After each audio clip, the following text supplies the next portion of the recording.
In the age of social media, it's easy for women, including myself, to celebrate the accomplishments of the women around us without truly seeing ourselves as key components of this incredible collective. We see Michelle Obama, Hillary Clinton, Sheryl Sandberg, Sonia Sotomayor, Beyonce Knowles Carter, Alicia Garza, and many other women whom we deem as successful in some way, and we say yes to their magic. We tweet and retweet powerful quotes about their work. We pray that some or maybe all of them will someday be one of our future presidents. We have their books, we know their songs, we claim them to be the soundtracks for our lives. We can quote their speeches, and we are certified members of their fan clubs. We celebrate them and we stand in awe of their power, of their brilliance, of their accomplishments, and more. And we should celebrate them. They are incredible, intelligent, incomparable. Their unconventional being and beauty is something that we all revere. And we should celebrate them, but we should also find and engage in our own abilities and capabilities of transforming our lives and our world. Oxford Dictionary defines magic as being the power to apparently change or influence the course of events by using a supernatural or mysterious force. And it's about time for us to be the magic. So am I calling you a power or a mysterious supernatural force? Actually, yes, I am. It's my belief and my observation that all of us are forces of nature who have the ability to influence the least and the greatest of things. And further, I believe that we all have innate talents, gifts, and abilities that are unique to us. They define who we are, and they distinguish us from everyone else. These things are as unique to us as our fingerprints, and like them, they often go unnoticed and their purpose unknown. Being the magic means knowing who you are and what distinguishes you and walking in the power of that each and every day. It means acknowledging and following that dream and listening to that idea that for far too long has gone ignored. It means walking to your own rhythm and being your own rule. It means engaging actively each day in being, and for some of us, in becoming the original you. You know, the powerful and confident little girl that you were before you started to fear, before people started telling you to be careful or to play it safe, before you learned to question and doubt your deservedness and your ability, before you stopped listening to you and to that little whisper inside that said, go ahead, do it, it's okay. Before the thought of a powerful woman who inspired you stopped reminding you of your own power, your own potential, your own dreams, and your own abilities. See, it's time for us to remember who we are so that we can be the magic too. Regardless of our race, our history, or our experience, regardless of our socialization towards playing it safe, we all have this ability within us to create and live the lives that we desire and to be our best self.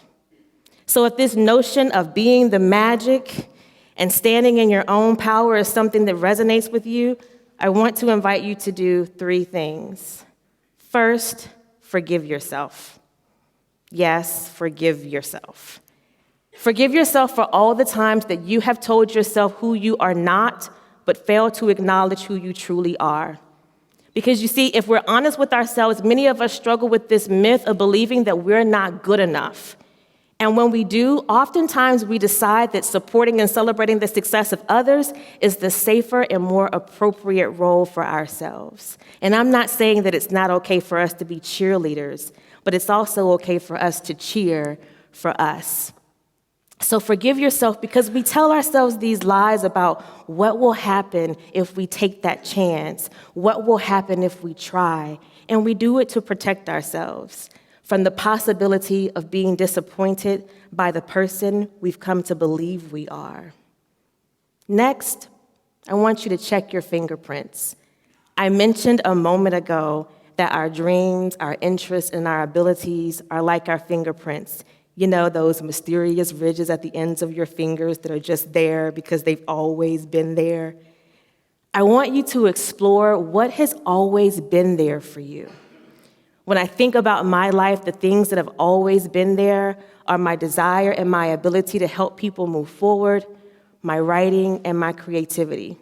And I can trace those things back to the little girl that I was on the playground, whether it was choreographing a dance routine for the cheering squad, or helping a friend who was struggling at home, or participating in a poetry contest just because I could. And it wasn't until some time ago that I realized that those things are distinctly parts of me. I came about that discovery when I realized that I was unhappy with my own life because I wasn't doing any of those things. So I want you to identify those things that have always been there. And then next, I want you to take one step closer. Now that you've identified that dream that you haven't pursued, that interest that you've ignored, that pull that you've pushed away from, I want you to identify one thing to step closer to. And I want you to simply identify one thing that you can do immediately to move into the arena or at least the vicinity of that thing. I'm not telling you to go and write the book today, but I am saying that you can start journaling and researching that topic. And I know that the idea of buying or renting that building may terrify you. I get it, but you can still start that business. I'm simply asking you to get in the arena of what's always been there for and with you. And when you do, what you may notice is that you start to receive new information, new ideas, new opportunities, and things just happen like magic. So in his book, The Alchemist, Paulo Coelho says, people have the capacity at any time in their lives to live everything that they dream of.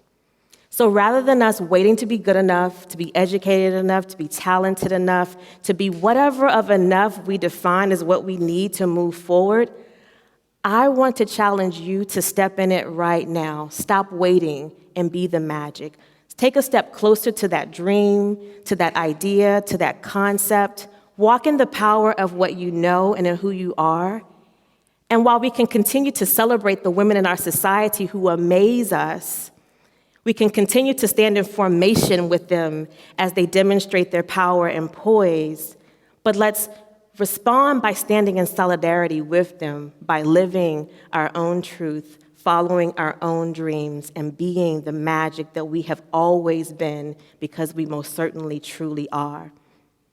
We will become the magic while in pursuit. Thank you.